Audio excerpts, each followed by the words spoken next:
we were talking about him going home and listening to sales calls. It's not like we brought him on and he was just listening to sales calls. He had a full-time job with us that he needed to do first and foremost. As the assistant. Yes. And you were very strategic, I feel, with how you used your time. Did you come in with a strategy, or does it just appear that you were strategic? Yeah, something that, honestly, people nowadays have no excuses. Because to consume information back then, it was reading a book, taking notes, et cetera, which is why like the OGs of the world, like the Warren Buffetts of the world, they still read because they've had that habit, because back then they didn't have audiobooks. Now we do.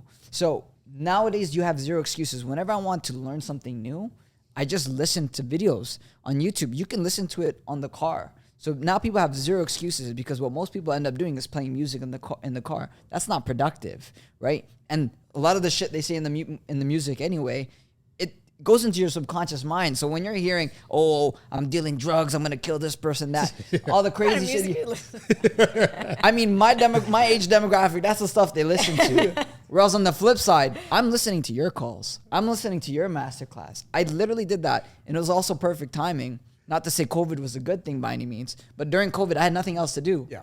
So all I did was listen to that stuff on blast while typing emails. Yeah. Like prior to COVID, like we had Luke running around like a chicken with his head cut off. 100%. Luke, go do this. Luke, go do this. And I gotta say, like the attitude in which he took those tasks. These are not fun tasks. Like I've been there. I've done that work. I know what it feels like to be the person that everyone's calling out to kind of like go get the coffee and be a gopher essentially.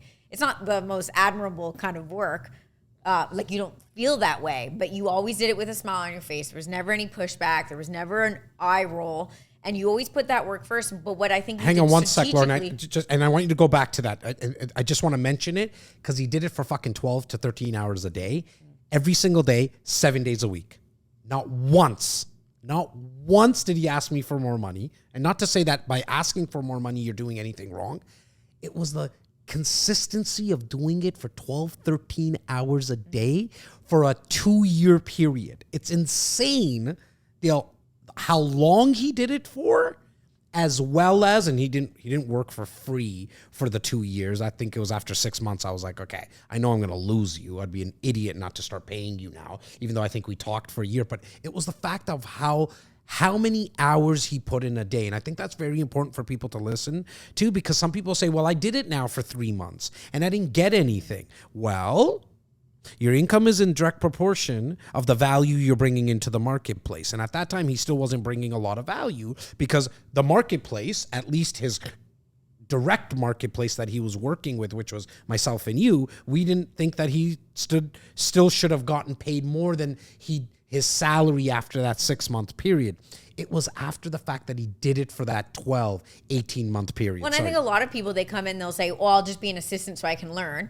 So they come in already with the attitude of taking, which is fine. Like I get that we all want more, and you're playing chess a little and being strategic.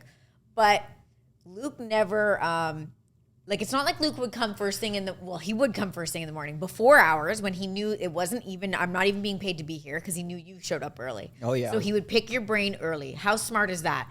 What he didn't do was come in at 9:15, 15 minutes late, and then say, so I was listening to the thing last night, and then start picking your brain and not doing his work. And then he would work the full time, and then it would be like while I was eating lunch, Luke would come in and say, Laura, do you have maybe 15 minutes? I can pick your brain while you're eating lunch. Of course, Luke. And then he would come in. So he was very strategic about how he used his time and when he would try to get the information to help further his career in the right direction. But it was never really during the hours in which he was being paid to do his job. Can I ask you guys something? Mm-hmm.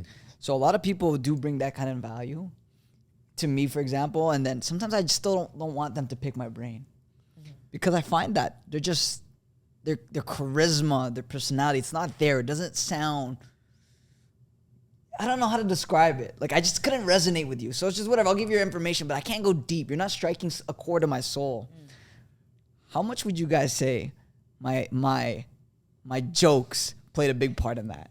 Because I think you're one of the most jokes 24/7. 100%, right? You didn't right off the bat, in fairness, but you were, you came in a little cautious. Did that help? For sure. Did that help? I think always connections help, right? And it's not to say that your specific personality is the only personality that would work. I think your personality worked with us. Yeah, true. It was I don't know if we appreciate it. Yeah, 100%. I think for me anyways, at the start, I didn't care for your wittiness and your jokes, to be honest with you, because to me, it was like, we have a job to do. Right. You know what I mean? And you were brought on to help us do something. In fact, Laura almost said something and I think I maybe cut her off. If you started with the jokes too early with me, Would have turned you off? well, I probably would have Yeah. turned me off, because I would have been like, I've had that around me a lot.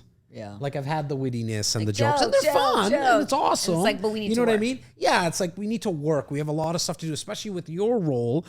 I needed somebody to do the stuff that I couldn't get to, but it was very important. So right? it was just a bonus then. I think it was a truly think it bonus. was. I think it was the amount of respect you just showed. Like Yeah, for me, that's I what it truly just think it was the like.